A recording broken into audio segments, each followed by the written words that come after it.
time to write a paper. But what are you going to write about? There are so many topics you could study.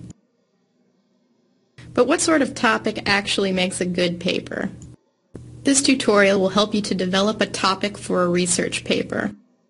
We'll talk about some goals to keep in mind when you're developing your topic, some possible approaches to take, how to broaden and narrow your topic, and we'll briefly talk about some resources that can help you along the way. First, let's take a quick look at an overview of the research process. First, you come up with some topic ideas. Next, do some background research to find out more information about your topic ideas. As you do background research, you might add ideas to your topic list, or you might change them altogether. After you've got some good topic ideas, it can be helpful to format your ideas into a question that can be answered. You can think of this as the question you're trying to answer as you're doing in-depth research, which is the next step in the process.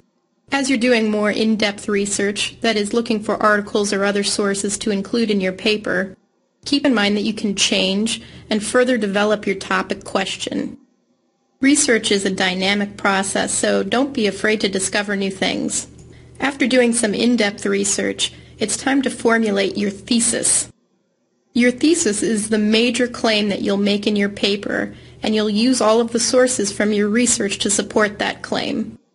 If you think of your topic as a question, you can think of your thesis as the answer to that question.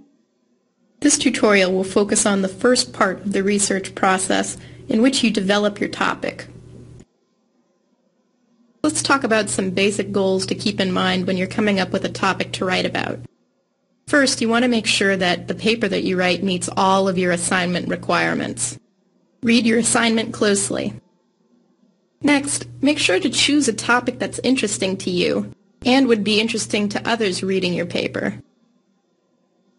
When you choose a topic that you're interested in, you do better research.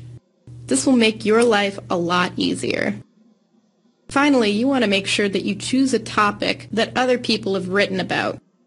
Ask yourself, is my topic something that other people might have studied and published articles about? Thinking about your topic from the point of view of others will also make your research and your life a lot easier.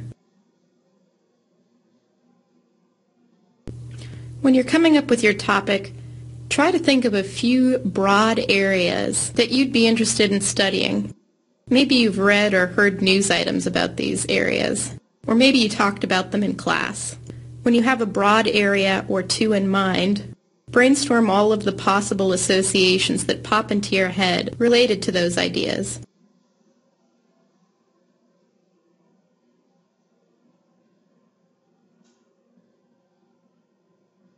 It might help to write this process down. After you've brainstormed some ideas and associations, it can help to think about approaches that might help you to further develop your topic. Click on the approaches below to see some examples.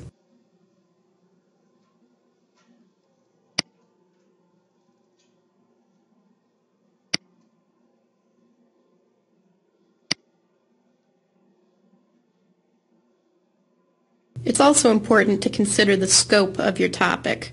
If it's too broad, it might be difficult to find information that's relevant to you.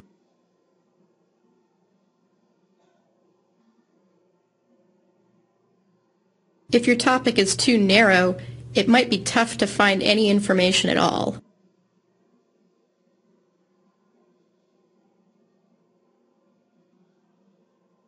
Generally, it's good to start out with a slightly broad topic that you can further develop and narrow as you find information. While you're researching, keep in mind that you can always go back and change or further develop your topic as you discover sources. Be open to discovering new ideas as you research. That's what makes it interesting.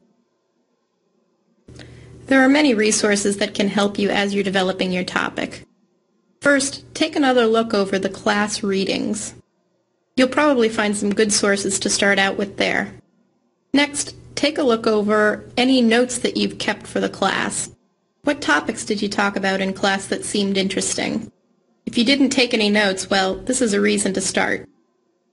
Next, websites like Google and Wikipedia might be helpful while you're doing background research.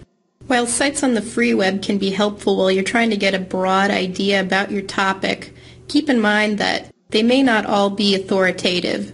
So it's best to view these sites as a good place to get some ideas for further research. Your library also will provide access to online databases like CQ Researcher that can really help you develop topics.